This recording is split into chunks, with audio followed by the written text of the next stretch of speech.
Chapter 7, Indian Economy. India is a country of rich cultural diversity. India is the largest democratic country in the world, with diversity of various languages, caste, creed, religion, culture, traditions, and so on. So India has got a unique identity with rich cultural diversity. It was extremely prosperous and known for agriculture, traditional craft, and trade. Because of this rich resources of the country, the Mughals ruled the entire nation between 16th and 19th centuries. Besides, the French, Portuguese, and the Dutch also ruled over for some times. And the Britishers established the rule over India almost from 1757 to 1947. East India Company established its rule for the period from 1757 to 1858. British established its government in India from 1858 till the midnight of 14th August 1947. On 15th August 1947, India became an independent country.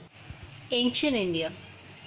We know about the ancient India, and as you have studied in 10th SST, so you know better about the Aryan civilization, the Harappan. So you have an idea about the Indian civilization, which has started from the Aryan tribes, and Indus Valley civilization, which is known as the Harappan civilization. The remains of this civilization was first found at Harappa and Mohenjo-daro. In Gujarat, we can see the remains at Lothal and Dholavira. From these places, we have got the evidence of their organization, prosperity, urban planning and development. From the viewpoint of manufacturing activity, India was known for its cloth, muslin, jute, indigo from pre-British time. With the British invasion, India got tea plantation, and even today India is known for its tea export. Before the British period, India was known to have been rich in agriculture, industry and civilization. Let us look at some of the important economic aspects of India in the pre-British and the ancient time. So first is the occupational structure. Now under the occupational structure, India was predominantly an agricultural nation. Economic was mainly from the rural area. So, economy was mainly rural economy. Some basic industries also existed, and the agriculture and industrial sector were both prosperous.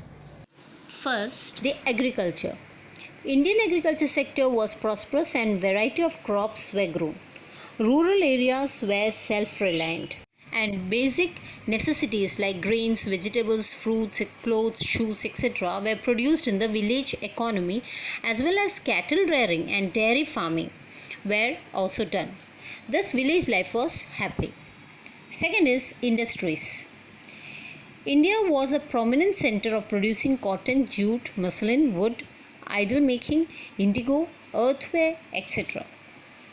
And they were also exported. Third is our service. Even before 600 BC, India had system of minting metal coins. She had a wonderful system of town planning and sewage system. We already learned in that Mohenjo-daro and Harappa in 10th standard.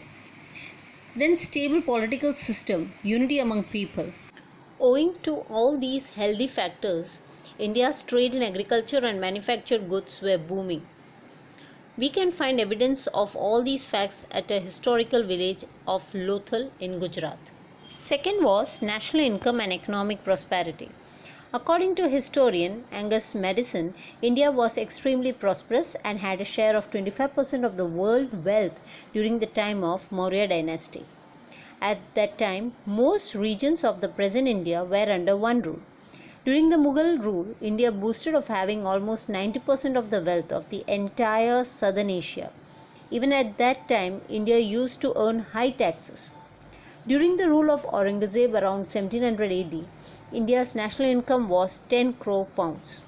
Foreigners were spellbound with Indian wealth and came to India for her riches. Thus, the ancient age was a golden age, or ancient India was a golden era of India.